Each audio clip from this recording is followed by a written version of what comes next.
गुजरात के वडोदरा की nursing college और हॉस्टल की अव्यवस्थाओं को लेकर छात्राओं का गुस्सा फूट पड़ा है। वडोदरा के दिवालीपुरा स्थित सरकारी नर्सिंग कॉलेज और हॉस्टल की अव्यवस्थाओं को लेकर आज छात्राओं ने जोरदार विरोध प्रदर्शन किया। काफी समय से छात्राओं की शिकायतें सामने आ रही थी कि कॉलेज और हॉस्टल में भारी अनियमितताएं चल रही हैं।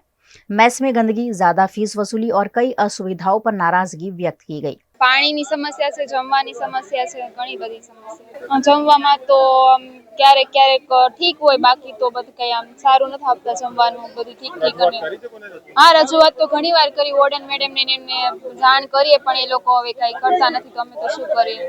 छात्राओं ने बार बार प्रिंसिपल और मैनेजमेंट से शिकायत की, लेकिन सुनवाई नहीं हुई। आज इस मामले को लेकर युवराज सिंह जाडेजा कॉलेज पहुंचे और छात्रों के साथ पोस्टर और नारेबाजी के जरिए विरोध जताया। उन्होंने कहा कि उन्हें इस तरह की अनगिनत शिकायतें मिल रही हैं और कॉलेज प्रशासन समस्याओं को दबाने का प्रयास कर रहा है।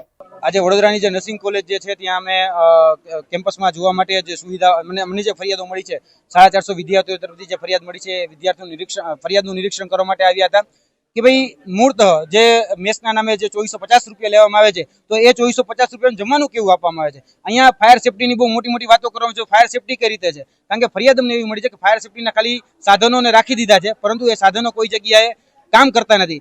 મૂળતઃ જે પાયાની સુવિધા પાણી કહેવાય, મૂળતઃ યુરેનલ કહેવાય, એ યુરેનલની સુવિધાઓ પણ યોગ્ય રીતે કરવામાં નથી આવતી અને જે સુવિધાઓ છે એ ગંદકી ભરી છે, બાથરૂમમાં પણ યોગ્ય રીતે નથી અને પાણી જે ખરેખર મિનરલ મળવું જોઈએ એ પણ મળતું નથી। તો આટલા આટલા પૈસા સરકાર ટેક્સના ફાળવે છે આ નર્સિંગ કોલેજોને આગળ લાવવા માટે, તો આ પૈસા જાય છે ક્યાં? બીજી વાત કે અહીંયા બીએસસી નર્સિંગ ચાલે છે, હવે અહીંયા જે વિદ્યાર્થીઓ છે એ કાં તો જીએનએમ કરે છે, કાં તો એએનએમ કરે છે। છોટાઉદેપુરના વિદ્યાર્થીઓ અહીંયા આવીને ભણી રહ્યા છે। હવે તમે ઘરનાને હાચવી નથી, એટલે ઘરનાને કંઈક ને કંઈક કહેવાય ને આટો આપો છો તમે, એટલે ઘરનાને હજી તમે પૂરી સુવિધા નથી આપી શકતા અને અહીંયા તમે ક્યાંક ને ક્યાંક એનો જે દાટ વાળો છો એને લઈને આજે અમે રજૂઆત કરવા માટે આવ્યા હતા કે આ બધા જ પુરાવા અમારી પાસે હતા, છતાં પણ અમને અંદર જવા દેવામાં નથી આવતા। એવું કહેવામાં આવે છે કે તમે નિયમો બ્રીચ કરીને આવ્યા છો। હવે શા માટે ભાઈ?